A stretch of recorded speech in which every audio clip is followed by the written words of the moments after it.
Mesdames et messieurs, bonsoir. Merci d'avoir choisi RTI 1. Voici les grands titres de ce 20h. Le nouvel ambassadeur de la République populaire de Chine en Côte d'Ivoire est reçu par le vice-président Daniel Kablan-Duncan. L'entretien a eu lieu ce vendredi au palais présidentiel. Le renforcement de la coopération sino-ivoirienne a été évoqué au cours de la rencontre entre les deux hommes. Le dossier VDC de ce 20h est consacré aux actions de prévention pour éviter d'éventuels drames en saison pluvieuse. Le gouvernement a pris des initiatives, notamment la réalisation des travaux pour l'évacuation des eaux pluviales. À toutes ces actions s'ajoute la sensibilisation pour libérer les zones à risque. Mais quelle est la portée sur le terrain? Élément de réponse dans ce journal. Le ramadan tire à sa fin. Ce vendredi, les fidèles musulmans vont célébrer la nuit du destin en Côte d'Ivoire comme ailleurs. Les mosquées seront ouvertes jusqu'au matin pour que les fidèles puissent faire leurs prières. Mais quel sens donner à cette nuit? Nous irons à la rencontre d'un imam à Korogo pour nous éclairer sur la valeur et les mérites de cette nuit. La République démocratique du Congo rend hommage à Étienne Tshisekedi, figure de l'histoire du Congo, décédé il y a 2 ans à Bruxelles. Sa dépouille est arrivée hier à Kinshasa. L'ex-opposant et père de l'actuel président congolais sera inhumé chez lui demain samedi à l'issue d'un hommage populaire débuté ce vendredi. Soyez les bienvenus sur RTI 1. Nous commençons tout de suite par la coopération Côte d'Ivoire-Chine qui va se renforcer. Le nouvel ambassadeur de la République populaire de Chine en Côte d'Ivoire vient d'échanger avec le vice-président Daniel Kablan-Duncan. L'entretien a eu lieu ce vendredi au palais présidentiel. Par ailleurs, le vice-président ivoirien a reçu un émissaire du président mondial de l'Église de Jésus-Christ des Saints des derniers jours. Le reportage de Viviane Aimé. Nouvel ambassadeur de Chine en Côte d'Ivoire, son Excellence Wan Li, a rendu une visite au vice-président de la République Daniel Kablan-Duncan ce vendredi au palais présidentiel. Une prise de contact au plus haut niveau. L'ambassadeur Wan Li n'a pas manqué de signifier sa volonté de perpétuer l'amitié et la cordialité avec les autorités et le peuple ivoirien dans la ligne de ses prédécesseurs. Pour moi, c'est une bonne occasion d'échanger avec les dirigeants ivoiriens sur les relations bilatérales, la coopération entre la Chine et la Côte d'Ivoire, et aussi sur les sujets internationaux et régionaux d'intérêt commun. Nous estimons que depuis l'établissement de relations diplomatiques entre nos deux pays, la Chine et la Côte d'Ivoire se sont traités toujours dans un esprit de respect mutuel et de qualité. Les relations Côte d'Ivoire-Chine se développent à pas de géant depuis 8 ans. La Chine est devenue le premier investisseur en Côte d'Ivoire et le 3e partenaire commercial de la Côte d'Ivoire. En tournée dans 3 pays de la sous-région, le Ghana, le Libéria et la Côte d'Ivoire, l'envoyé spécial du président mondial de l'Église de Jésus-Christ des Saints des derniers jours, conduisant une délégation de cette église, a été reçu ce vendredi par le vice-président Daniel Kablan-Duncan au palais présidentiel. L'église de Jésus-Christ des Saints des derniers jours, appelée aussi Église des Mormons, est originaire des États-Unis d'Amérique. Implantée en Côte d'Ivoire, elle compte près de 55 000 fidèles. Depuis 2018, l'Église a entrepris la construction d'un grand temple d'un coût de 10 milliards de francs à Cocody à Toban. Elle mène par ailleurs des œuvres humanitaires à l'endroit des populations les plus démunies. Les échanges avec le vice-président de la République ont porté sur l'ensemble des actions de cette Église en Côte d'Ivoire. L'Église de Jésus-Christ des Saints des derniers jours, ou Église des Mormons, a été fondée en 1830 dans l'État de New York aux États-Unis. Elle a été officiellement reconnue en 1991 en Côte d'Ivoire. Et la Côte d'Ivoire et le Soudan entretiennent aussi d'excellentes relations d'amitié et de coopération. L'ambassadeur du Soudan en Côte d'Ivoire a échangé avec le président de l'Assemblée nationale, Amadou Soumaoro. Le diplomate soudanais a réaffirmé la disponibilité de son pays à développer les relations bilatérales avec l'État ivoirien. Konaté Moussa. Il est l'ambassadeur du Soudan en Côte d'Ivoire depuis le 7 mars dernier. Son Excellence Idriss Ismaël Faragala souhaite une redynamisation de la coopération entre la Côte d'Ivoire et le Soudan. Cette rencontre avec le président de l'Assemblée nationale s'inscrit donc dans la vision du développement des relations bilatérales entre les deux pays. J'ai l'honneur aussi d'avoir mis au courant Son Excellence le Président de l'Assemblée nationale de tous les événements qui se passent au Soudan. Et j'avais l'honneur aussi d'avoir reçu ses conseils concernant ce qui se passe au Soudan et aussi concernant sa mission, la mission de l'ambassadeur pour renforcer les relations bilatérales entre le Soudan et la République de Côte d'Ivoire. L'ambassadeur du Soudan en Côte d'Ivoire a rassuré le président Amadou Soumaoro de la disponibilité de son pays pour toute action visant à rapprocher davantage la Côte d'Ivoire et le Soudan. Et plus loin en Arabie Saoudite, le Premier ministre Amadou Gon Coulibaly participe à la 14e conférence de l'Organisation de la coopération islamique. En marge des travaux, le chef du gouvernement ivoirien a échangé ce vendredi avec le président de la Banque islamique de développement. Au menu, la coopération entre la Côte d'Ivoire et cette institution financière islamique. Le financement de nouveaux projets dans le domaine de l'enseignement supérieur a été évoqué. Je vous propose l'intervention du Premier ministre Amadou Gon Coulibaly au micro de notre envoyé spécial Mama Traoré depuis l'Arabie Saoudite. Nous avons évoqué de manière plus particulière les travaux que nous devons faire donc ensemble pour améliorer le taux de décaissement des projets BID en Côte d'Ivoire. Je suis heureux d'annoncer que la BID détachera un expert à Abidjan aux côtés du ministère donc, du Plan pour aider à accélérer toutes les procédures pour que le décaissement des projets BID s'améliore. Nous avons évoqué des projets importants pour le pays, l'université de Bondoukou, et ils nous ont dit que de manière diligente, donc ils feront le nécessaire pour que les travaux puissent commencer rapidement. Nous avons soumis également la question de l'université d'Odiéné, pour laquelle nous soumettrons d'ici la fin de l'année un projet. Et ce projet permettra dès l'année prochaine donc, que l'on puisse travailler au financement et on espère qu'au cours de l'année prochaine, la première pierre donc, de ce projet sera également donc, posée. Et nous avons surtout remercié également la BID pour le financement important de la baie de Cocody, puisque c'est la BID qui finance le pont à Auban, c'est la BID qui finance les échangeurs de l'Indénié, c'est la BID qui finance la coulée verte et le barrage écriteur. Donc c'est important, c'est des financements d'environ 280 millions de dollars US au niveau de la Banque islamique de développement. Donc c'est un entretien très positif donc, qui s'est déroulé donc, de manière conviviale. Et je voudrais à nouveau saisir l'opportunité pour remercier le président de la BID au nom du chef de l'État. Le Burkina Faso renforce aussi son partenariat avec la Côte d'Ivoire dans le domaine de la formation. L'Institut des sciences et techniques de l'information et de la communication du Faso s'inspire du modèle ivoirien en termes de formation dans le domaine de la communication. Des étudiants de cette école, vous allez le voir, ont passé une semaine dans notre pays, un voyage pédagogique qui leur a permis d'apprendre de l'expérience de certaines entreprises de communication et organes de presse. Ils viennent d'être reçus par le ministre de la Communication, Sidi Touré, Godefroy Okambawa. Ils sont en Côte d'Ivoire pour une immersion pédagogique dans des entreprises du secteur de la communication et des organes de presse. Ces étudiants de l'Institut des sciences et techniques de l'information et de la communication du Burkina Faso en visite pour s'imprégner de certaines réalités liées à leur domaine de formation. Reçue par le ministre de la Communication et des Médias, la délégation burkinabé, conduite par le directeur général de l'Institut, veut s'inspirer du modèle ivoirien afin de mutualiser les formations. Une attente forte qui a été exprimée, c'est celle de pouvoir permettre qu'il y ait des échanges en termes d'immersion beaucoup plus dans des délais assez grands des étudiants des différents instituts. Donc nous allons regarder ce point de façon très pratique. Ceci est de bon augure par rapport au renforcement des relations qui existent fort heureusement entre le pays frère du Burkina Faso et la Côte d'Ivoire. Nous avons entendu l'une des observations des étudiants qui va dans le sens des échanges d'étudiants entre les deux pays. Ce sera un élément que nous allons intégrer dans le programme à développer dans le cadre du traité d'amitié et de coopération entre nos deux pays. Et les deux directeurs se sont engagés à travailler là-dessus. La trentaine d'étudiants a pu s'enrichir de la qualité de la formation dispensée à l'ISTC Polytechnique d'Abidjan.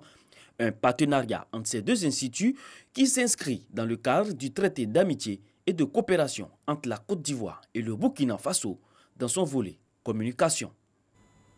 La direction des stratégies de la planification du ministère de l'Éducation nationale, de l'enseignement technique et de la formation professionnelle vient d'initier les assises de la Commission nationale de la carte scolaire 2019. La cartographie scolaire au titre de cette année a été présentée au public. Les besoins prévisionnels pour les années scolaires 2020-2023 ont été abordés, comme nous l'expliquent Christelle Bédéga et Godefroy Kambawa. 107 nouveaux collèges et 4164 salles de classe pour le préscolaire et le primaire, des infrastructures que le ministère de l'Éducation nationale, de l'enseignement technique et de la formation professionnelle prévoit construire d'ici à 2023.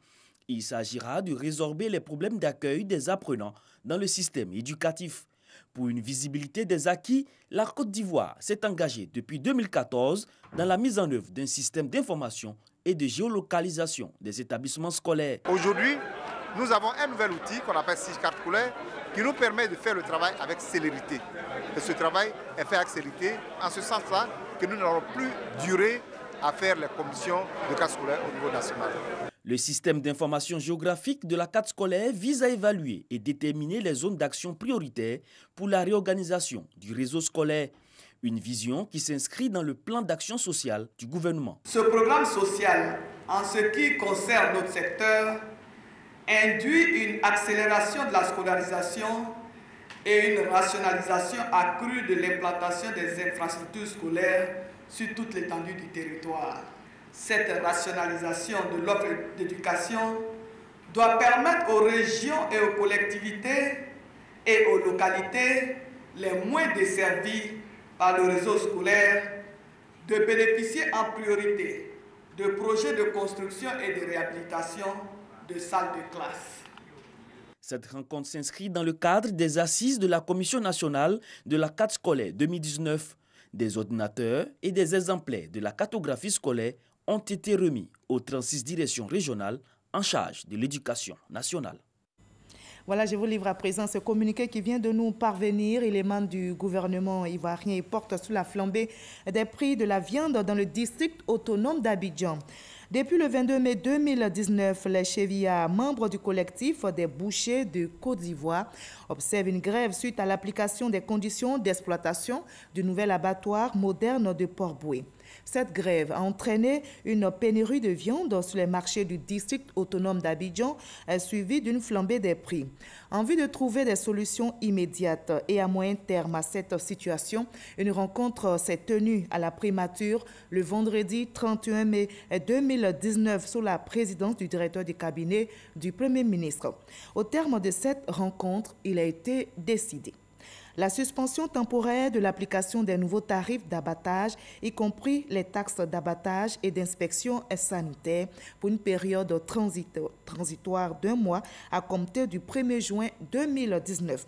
Pendant cette période transitoire, un groupe de travail est mis en place en vue de proposer au Premier ministre un nouveau tarif d'abattage consensuel. Ce groupe de travail comprend les représentants du gouvernement, du district autonome d'Abidjan, les acteurs de la filière viande, dont les chevillards et l'opérateur d'exploitation de l'abattoir moderne de Port-Boué. Il est signé de Kofi Aoutou Emmanuel, directeur du cabinet du Premier ministre. Nous sommes en pleine saison pluvieuse. Comment éviter donc les drames en cette période? Le gouvernement retrousse ses manches en initiant une série d'actions pour protéger la vie des populations. Ce sont notamment la réalisation de travaux, la construction et le curage des caniveaux pour drainer les eaux. L'appel est également lancé pour libérer les zones à risque. Mais quelle est la portée sur le terrain? Élément de réponse dans le dossier Vide ici, signé ce soir, Christelle Bédéga et Grace Kando. Parc météorologique de la Sodexam, Société d'exploitation de développement aéroportuaire, aéronautique et météorologique.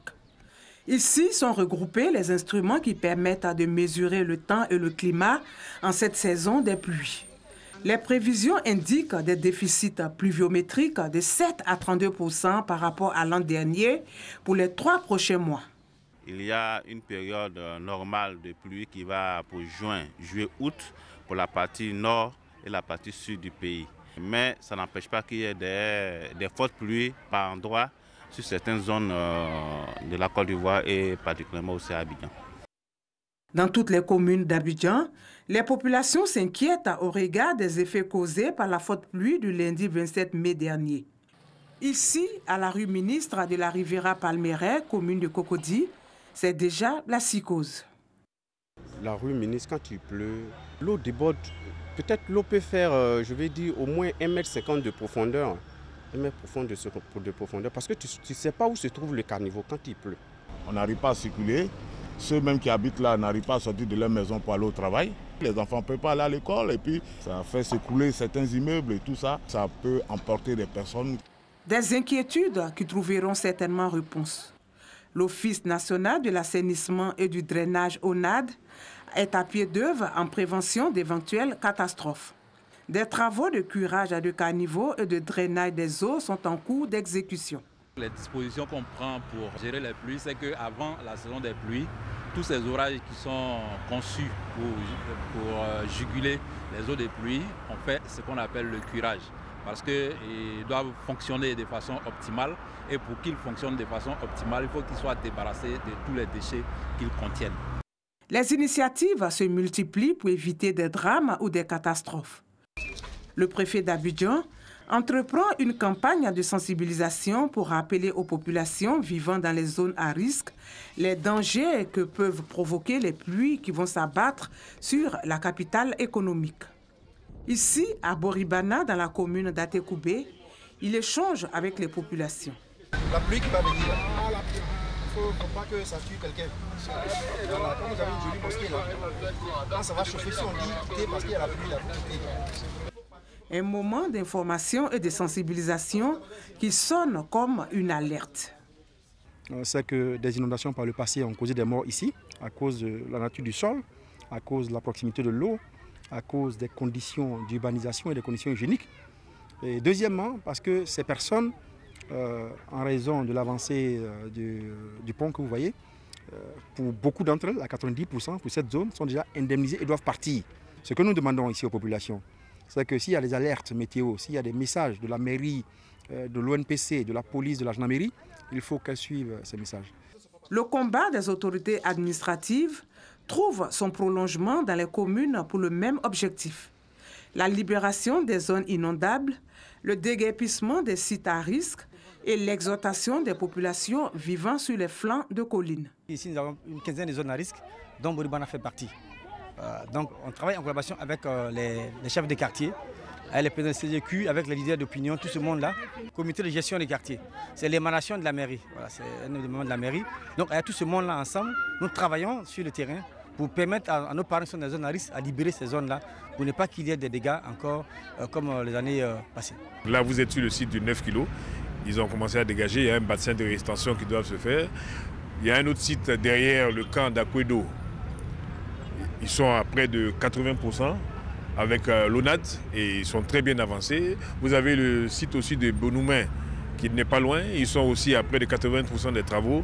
Et je demande à tout un chacun de tenir compte de ça et tous les administrés de Cocody. Parce qu'il y a beaucoup de problèmes au niveau des gens qui construisent aussi. D'abord, un, sur les caniveaux. Deux, sur les bouches des incendies. S'il vous plaît, de grâce. Nous avons débouché plusieurs caniveaux. Nous sommes en train de faire le curage de beaucoup de caniveaux dans tout le Cocody. Mais de grâce, ne rejetez pas les ordures dedans. Parce que c'est ce qui va créer les inondations. Des actions auxquelles se joint l'Office national de la protection civile, ONPC. Le message principal qu'on lance aux gens, c'est de faire en sorte que quand on leur dit ce lieu est dangereux, parce qu'il va pleuvoir, le coin sera inondé, il faut qu'ils quittent. La sensibilisation s'étend sur l'ensemble du territoire. Selon la Confédération générale des entreprises de Côte d'Ivoire, les pertes et dommages causés par les inondations de juin 2018 à Abidjan sont estimés à près de 18 milliards de francs CFA et la réparation des préjudices à environ 200 milliards de francs CFA. En Côte d'Ivoire, aucune disposition au niveau des sociétés d'assurance ne prend en compte ce type de catastrophe naturelle. Il n'y a aucun mécanisme, que ce soit du côté des assureurs seuls ou bien un mécanisme entre l'État et les assureurs qui permet ces gens l'indemnisation. Mais je crois que les études ou bien les réflexions aujourd'hui sont en cours, tant au niveau de la profession de leurs assis et que tant au niveau de la direction des assurances pour mettre en place un mécanisme qui va nous permettre de venir en aide aux sinistrés des catastrophes naturelles comme les inondations que nous connaissons. La saison des pluies 2019 a déjà enregistré de fortes quantités de pluie qui ont causé des pertes en vie humaine et de nombreux dégâts matériels. C'est pourquoi l'Office national de la protection civile invite les populations à libérer les emprises d'eau et éviter les constructions sur les sites à risque. Voilà, saison des pluies, quelles dispositions de prévention et des catastrophes? Un dossier réalisé pour vous par Grace Kando et Christelle Bédédia. Nous mettons à présent le cap sur San Pedro qui bénéficie des retombées du PSCOUV, le plan social du gouvernement. Les populations rurales savourent leur joie. Elles ont désormais accès à l'eau potable. 505 pompes à motricité humaine seront réhabilitées dans la région de San Pedro et 303 dans le Bois-Clair. Le reportage sur place de Sam Kona. Ambiance des fêtes à Baba, village communal de San Pedro. Longtemps privé de l'eau des 3 pompes, les habitants de ce village situé sur l'axe San Pedro-Tabou vont à compter de ce jour boire de l'eau potable. Le bolo super, danse du terroir, pour traduire un peu plus cette joie. Le lancement du programme social du gouvernement volet réparation et réhabilitation des pompes à motricité humaine dans les régions de San Pedro et du Bois-Clair a eu lieu dans ce village. Le premier message donc, que nous laissons aux populations, c'est véritablement d'entretenir ces pompes, de s'en approprier pour qu'elles puissent donc servir longtemps. Le deuxième message, c'est de faire comprendre aux populations que le gouvernement donc, se bat pour améliorer les conditions d'accès à l'eau potable. Je remercie le gouvernement, je remercie le président de la République pour l'effort qu'il vient de fournir pour la population de Baba. Nous disons au ministre de ne pas s'inquiéter. Ces différentes communautés prenant en charge ces pompes hydrauliques. Ce sont au total 808 pompes à motricité humaine qui vont bénéficier d'une réparation ou d'une maintenance dans les régions de San Pedro et du Bois-Clair. Nous sommes le 31 mai. Aujourd'hui, l'OMS nous invite à marquer une pause pour dire stop à la cigarette. C'est la journée mondiale sans tabac. Et la Côte d'Ivoire accentue la sensibilisation pour attirer l'attention du public sur les effets nocifs et mortels du tabagisme. Dire non au tabac, c'est dire non au cancer, aux maladies respiratoires chroniques. En un mot, c'est protéger sa santé pulmonaire, nous explique Stéphane Lobo et Franck Quadio. La cigarette tue. Une lapalissade, certes, mais à l'évidence, les habitudes sont encore bien tenaces. Yao, nous l'appellerons ainsi, tente difficilement depuis des années d'arrêter de fumer. Je fais des efforts, j'essaie de diminuer un peu le nombre de cigarettes que je prends, mais bon, vraiment c'est difficile. J'ai pensé même aller à la Croix-Bleue, à William-Seville, essayer de voir les gens pour qu'ils puissent m'aider, mais vraiment c'est pas facile. Si Yao est chanceux d'être encore en bonne santé, ce n'est pas le cas pour de nombreux fumeurs. Plus de 6 millions de personnes, dont 600 000 non-fumeurs, sont décédées du tabac et de son impact ces dernières années, selon l'OMS. C'est un fléau ravageur, c'est un fléau qui affecte de plus en plus les jeunes. Sans jeunesse forte, il n'y a pas de développement, il n'y a pas de production, il n'y a pas d'émergence. D'où l'appel lancé par Monsieur le ministre ce matin, qui est très important, c'est amener toute la jeunesse à éviter les effets du tabac.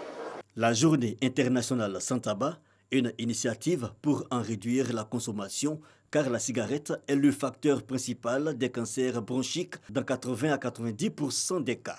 Le thème choisi est alors tabac et santé pulmonaire. Il s'agit de dire que le tabac tue. Le tabac tue et que tout ce qui doit être fait pour l'éviter, tant au plan d'un cadre institutionnel à mettre en place, la loi anti-tabac, tant au plan des précautions à prendre que de la sensibilisation, de l'information, il faut le faire pour que les jeunes particulièrement refusent le tabac. Un message adressé au cours de cette journée à ces étudiants, une façon de pérenniser la sensibilisation. Plusieurs distinctions de personnalités impliquées dans la lutte contre le tabagisme ont marqué cette journée mondiale sans tabac en Côte d'Ivoire. On a pris aujourd'hui l'un des 4 groupes électrogènes de la CIR. La société ivoirienne de raffinage a pris feu à Vridi, au sud d'Abidjan, mais grâce à la promptitude des pompiers, l'incendie d'origine électrique a été maîtrisé seulement 1 heure après son déclenchement, ce qui a permis de limiter les dégâts. Les responsables de la société assurent que les circuits d'approvisionnement en produits pétroliers ne sont pas du tout menacés.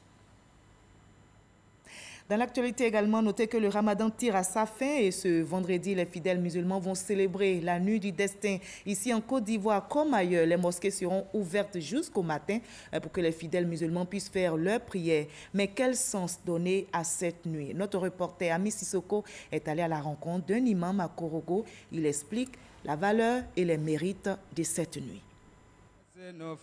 La nuit du destin ou Laylatul Qadr en arabe est la nuit la plus méritoire du mois de Ramadan et de l'exaucement des vœux. Il est régulièrement rappelé que la dévotion au cours de cette seule nuit équivaut à 1000 mois de prière. C'est également la nuit de l'événement sublime de l'islam, la révélation du Saint-Coran au prophète Mohammed par l'ange Gabriel. Cette nuit, Allah décide tout ce qui va se passer sur terre dans l'année. Puisque Allah dit que c'est une nuit où les gens viendront prier jusqu'au petit matin pour la communauté. Donc tous ceux qui viendront faire une prière, les gens diront toujours Amin, c'est-à-dire que les doigts seront exaucés. Laylatul Qadr est un instant qui invite tous les musulmans à un moment d'importante introspection. Pour bénéficier des mérites de cette nuit, des dispositions sont donc nécessaires. D'abord, la première des choses, il faut être sincère. Il faut être prêt intérieurement, reconnaître que tu dois demander pardon à Allah subhanahu wa ta'ala, formuler tes vœux. Il faut préparer tout cela. Si on dit de préparer, tu peux prendre un petit temps pour te reposer, pour ne pas dormir pendant la nuit. La veillée du 27e jour du mois de Ramadan est traditionnellement célébrée dans toutes les mosquées et espaces publics dans le monde entier. Quiconque veille en prière pendant cette nuit avec foi et conviction aura tous ses péchés pardonnés. Pour la fête de l'Aïd el-Fitr 1440 de l'Hégire, soit Ramadan 2019, les fidèles musulmans devront attendre l'observation du croissant lunaire de lundi soir. Et en raison de la nuit du destin célébrée par la communauté musulmane, ce samedi 1er juin, le lendemain de la nuit du destin est déclaré jour férié et chômé sur tout le territoire national. Les populations de la région du Béret rendent hommage au président de la République, Alassane Ouattara, pour ses actions de développement. La cérémonie d'hommage et de reconnaissance s'est déroulée à Kounaïri, le reportage de Léon Brou. Effervescence à Kounaïri, région du Béret. À l'origine, le développement impulsé au département par le président Alassane Ouattara. En 8 ans, le nombre de villages électrifiés, par exemple, est passé de 3 à 12 sur les 32 de la commune. Cerise sur le gâteau, le désenclavement de la localité avec le pont de Béoumi, le prolongement du bitume de Tienemboué à Mankono et le reprofilage du reste du réseau routier. Au total, une résurrection de la région du Béret et de Kounaïri en particulier, toujours selon leur porte-parole qui réaffirme le soutien des populations au chef de l'État. Notre département dit-il oui au RHDP, oui à la stabilité, oui à la cohésion entre tous les Ivoiriens, oui à la paix et oui au développement. Nous sommes prêts pour le combat avec Alassane Ouattara. Avec les populations de Kounaïri, le secrétaire d'État chargé de la promotion des PME et le ministre auprès du président de la République chargé du dialogue avec les institutions. Pour eux, soutenir le président Alassane Ouattara, c'est s'inscrire dans les idéaux de feu le président Félix Houphouët-Boigny. Le meilleur hommage que nous pouvons lui rendre, c'est de faire en sorte à ce que son œuvre se pérennise, que le développement se poursuive, que la cohésion se poursuive et que notre pays, qu'il veut voir arriver à l'émergence, que ce pays avance sans obstacle. Il nous faut être unis autour de lui, dans son parti politique qu'il a créé autour du nom de celui qui a fait la Côte d'Ivoire, le président Félix Houphouët-Boigny. Pérenniser les acquis du RHDP et du président Alassane Ouattara, dans cette veine ont été installés le nouveau maire de Kounaïri et le mouvement Les Messagers d'Amadou Gon Coulibaly, le Premier ministre qui, faut-il le noter, est le haut patron de cette journée d'hommage. Hors de la Côte d'Ivoire, la République démocratique du Congo rend hommage à Étienne Tshisekedi, figure de l'histoire du Congo, décédé il y a 2 ans à Bruxelles à l'âge de 84 ans. Sa dépouille est arrivée hier à Kinshasa. L'ex-opposant, Premier ministre et père de l'actuel président congolais sera inhumé chez lui demain. Un hommage populaire lui est rendu depuis ce matin dans le plus grand stade de Kinshasa. Samedi, ce sera l'inhumation en présence d'au moins 6 chefs d'État africains.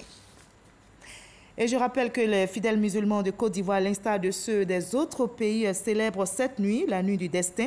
Le président de la République, Alassane Ouattara, comme les autres fidèles, sacrifie à la tradition. Le chef de l'État va prier jusqu'au matin à la grande mosquée de la Riviera Golf à Cocody. Et justement, en raison de cette nuit, demain samedi, 1er juin, est déclaré jour férié et chômé sur le territoire.